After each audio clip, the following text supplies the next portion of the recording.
Oh boy, am I having fun. I'm suing my solicitor, former solicitor, for compensation. Reminds me of that song, Lionel Albert, Mother weren't best pleased.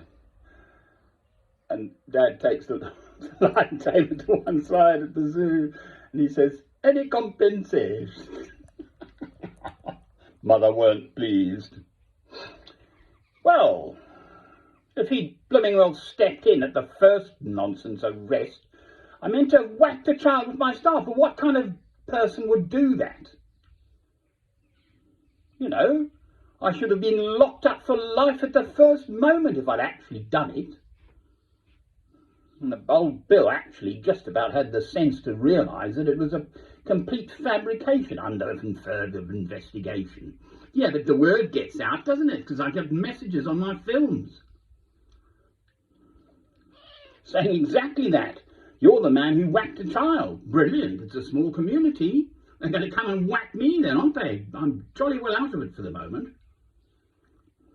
I shall get on to the press in due course about this. At the moment, I'm just copying it to the Chief Constable, Mr. Winton Keenan, spelt K-E-E-N-E-N. I've never heard of Winton. What sort of name is that? I think he's a Northumbrian man. I don't know. Looks like a nice chap.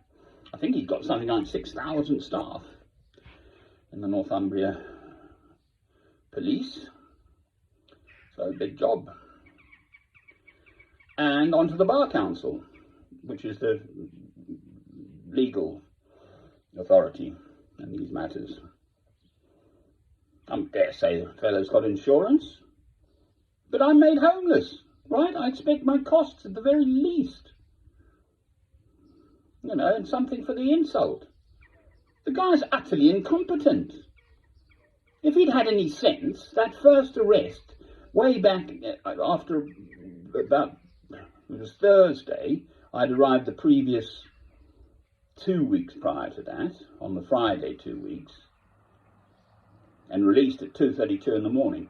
He should have kicked in hard then and nipped this blasted thing in the bud. Instead, he just let it, you know, take its course, leading to the inevitable. I get it in the neck. We'll see to this one. I'm 64. I really am up against it, quite frankly. My back's to the wall. My own father was known. He was King's Lynn, fought on the Somme in the First World War for the Royal Norfolks. That's why my hair is still sent apart. I didn't always have this blooming mane. That's for my son, Robert Francis. I'll never cut my hair or my beard until I die, because my son is dead. He committed suicide at the age of 18. So, there we are. Known for going over the parapet first, my father. That's why he's alive. The Germans were still asleep. You think I haven't got the courage to take on these? I couldn't care less who they are. Okay? I'll take them on one by one, like old David and Goliath, for heaven's sake. Fell them with a swoop of my pen, thank you. I've just sent the letter now, emailed, of the timings of stuff. If he'd nipped it in the bud back then, none of the subsequent stuff would have happened. That's why he's incompetent. Instead, I've been blooming festering away in police cells and at my own home, fearful for my own safety.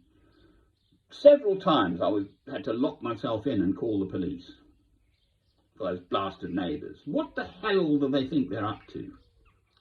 I'm a complete stranger, nothing to do with them or their children. I had no interaction with the children whatsoever. Why would I? Yes, eventually, if we all get along nicely, fine. So I'm afraid that situation is deeply toxic at the moment. But old Francis, I'm going to turn it around, man. There'll be more. Oh, I do like my little place.